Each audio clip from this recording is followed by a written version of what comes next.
साईं तव्हांजे उन दोस्त जो नालो छा हो ऐं छा भला उनजी औताक का हुई या होटल बोटल हो या बैठक का हुई जिथे तव्हां वञी ॿुधंदा हो या मिट माइट हो, इहो ॿुधाइजो।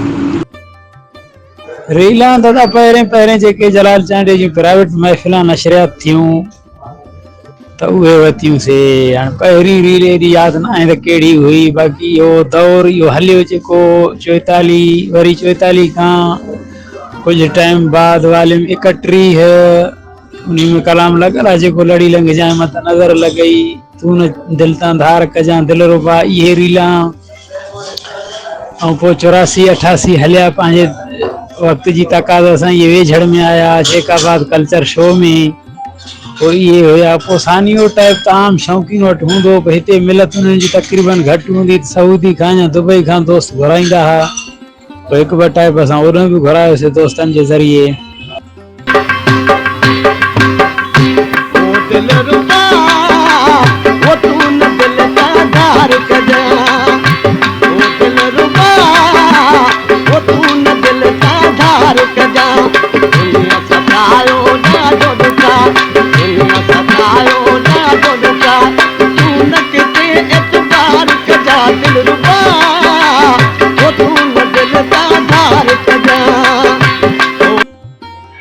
दादा उहे ओताकनि जा जेके सिस्टम आहिनि त असां वटि हर वक़्तु आहिनि, हिन टाइम बि ओताका असां वटि आहिनि, पर हाणे हर को पंहिंजी नफ़सानी में लॻो पियो आहे, कमु हले पियो ऐं अलाह तव्हांखे नेकी ॾे जहान सिस्टम हले पियो। बाक़ी उन जो नालो मोहम्मद पनाह ज़ात जो रिंद हुयो, माइट मुंहिंजो कोन हो, ज़ात वारो हो पाड़े सिरी। उन पोयार अञा बि असांजे वेझड़ में वेठा आहिनि, छॾे न विया आहिनि, वेठा आहिनि।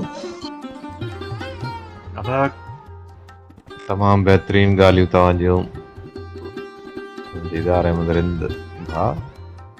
जलाल चांडीअ जो उहो कहिड़ो कलाम हो, पहिरियों कलाम जेको तव्हांखे ॾाढो पसंदि आयो ऐं उन खां पोइ तव्हां जलाल चांडीअ जे पोइ लॻ थियो या शौक़ीन थियो ऐं हुन जा रील गॾु कया?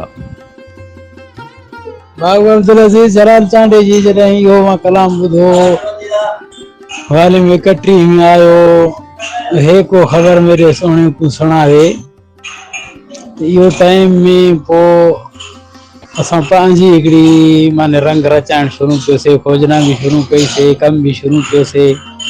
पोइ इहे रीलां, इहे टैपां, इहे ज़माना हे हो ॿुधंदड़ त उन टाइम तवजो सां त न इहो वईंदो त असांखे माने एतिरो टच या हे न कंदो, जॾहिं हिकिड़ी शइ लॻे त पोइ टच करे त ख़बर पए न।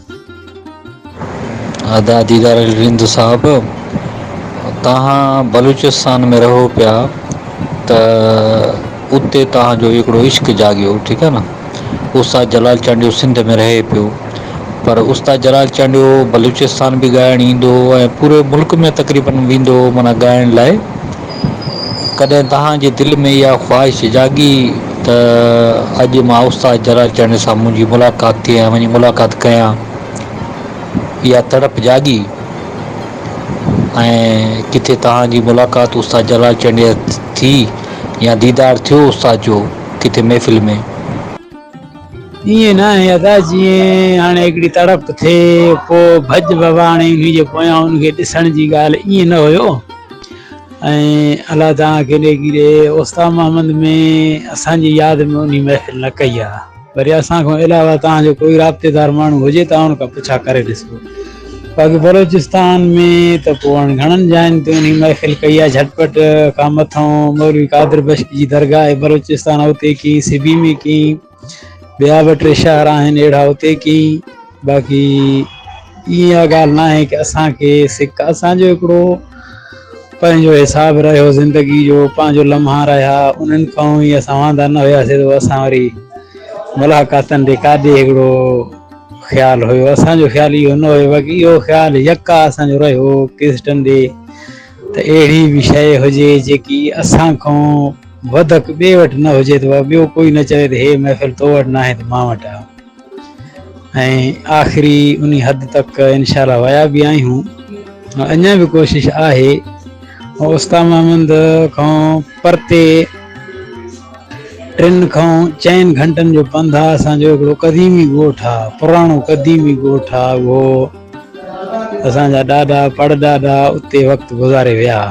असांजो कॾहिं रहणु हिते थींदो हो, कॾहिं रहणु उते थींदो हो। उन ॻोठ में अॼु बि तव्हां अचो त बिजली जी आमदरफ़्ती न आहे। हिन तरक़ी वारे दौर में बि बिजली तव्हांखे न मिलंदी। बैटरी, सोलर प्लेट इहे कमु हलनि था अञा बि।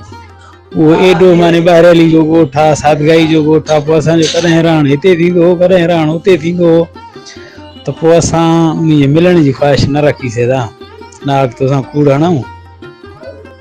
अञा भाउ मिठूं वक़्त जी तक़ाज़ा त वॾी गुज़री वई आहे। हाणे पुराणो खाइणु कामरान जानी पटाए पियो, जीअं जलाल चांडे जे हिकिड़े प्राइवेट महफ़िल में चवंदो आहे, आचार ॾाहिरी जी फरमाइश आहे, पुराणे भाण खे बाह लॻल आहे।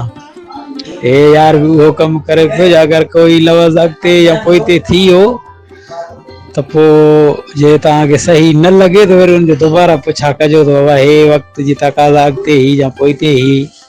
छा आहे त टाइम वॾो गुज़री वियो, असां त पंहिंजे हिसाब सां हलियासीं पए।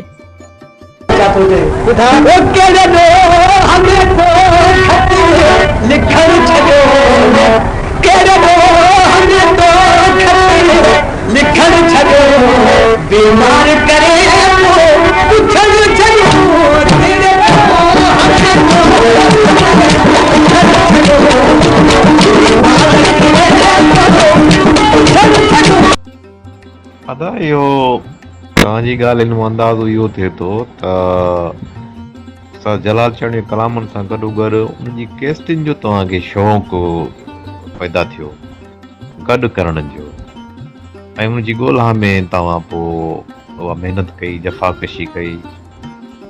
अंदाज़नि घणियूं केसटियूं तव्हां गॾु कयूं असां जलाल चांड जी महफ़िलूं, या तक़रीबन वाले में आहे त तव्हांजो जनून, तव्हांजो इश्क़ आहे, पोइ भला उन में केतिरो तव्हां कामयाबु रहियो, या तव्हां पाण चओ था त मतिलबु घणो कुझु तव्हां इहो हासिलु कयो त इहो मुक़ाबिलो त जेका शइ ॿिए वटि न हुजे मां वटि हुजे। ऐं अंदाज़नि केतिरो तव्हां केसटियूं गॾु कयो? अदा हाणे शौक़ु असांजे जो अंदाज़ो तव्हां बि लॻाए सघो था। तव्हां सां त असांजो पुराणो राब्तो आहे। बाक़ी ॻणति जी ॻाल्हि न आहे। रही ॻाल्हि इहा जो कोई बि दोस्त कोई बि अहिड़ी का ॻाल्हि करे त हे कलाम जलाल चांडे जो मां जो ॿुधल आहे, ईअं हुजे, धोखे वारो कमु न करे हुजे। दादा हे कंहिंजो ॿुधल न आहे, असांजो अणॿुधो न हुजे, असां पाण खां वधीक उनखे शौक़ीन सम्झंदासीं। वरी केसितां त तक़रीबन इहे पारस प्राइवेट महफ़िलां ऐं अलाह तोखे नेकी ॾे, जेको कमु हलियो पए त उनखे हलायोसीं। ॻणति खां ॻाल्हि मथे ई जेको तोसां मां पहिरें बि हिकु चकर इहा ॻाल्हि कई त इहो सैलाब जे दौरान जेको पाणी हलियो त हिकिड़ो बाचको केस्टनि जो उन में लुड़ी बि वियो, ऐं इहो डेग पई हूंदी मावतरी बुरेदी वटि, जेको केस्टां रलाए कुझु माखो खणी वियो, कुझु पंहिंजियूं तक़रीबन बाचको थियो हो, उहो उन खां लुड़ी अॻिते निकिरी वियो हो। पोइ ॻणति जी ॻाल्हि त न ही। वरी जॾहिं शहूर उन जो ख़तमु थी वियो त कुझु भॻियूं, कुझु टुटियूं, कुझु अहिड़े पंहिंजे वक़्त जी तक़ाज़ा सां बि केसितां गुम थी वेंदियूं, न मिलंदियूं, को दोस्त खणी वेंदो हो। बाक़ी तक़रीबन अहिड़ी का कसर त न छॾी सघंदा। अहिड़ो कलाम त असांखे नथो लॻे जेको असां खां गुज़रियो न हुजे। खणी रील न बि मौजूदु हुजे, पर इहा पक आहे त इहो कलाम असां खां गुज़रियल आहे। कोई बि महफ़िल तव्हां चाढ़ींदा हो या रखंदा आहियो त उन बाबति असांखे मालूमात पइजी वेंदी आहे। तव्हां सां असां उन मौज़ू ते ॻाल्हाईंदा बि आहियूं। ऐं अणॿुधा कलाम त अहिड़ा न आहिनि जेके असां न ॿुधा हुजनि। असां चऊं था असां सॼो मवाद जो ॿुधोसीं, पर ॻणति जी ख़बर असांखे बि न रही।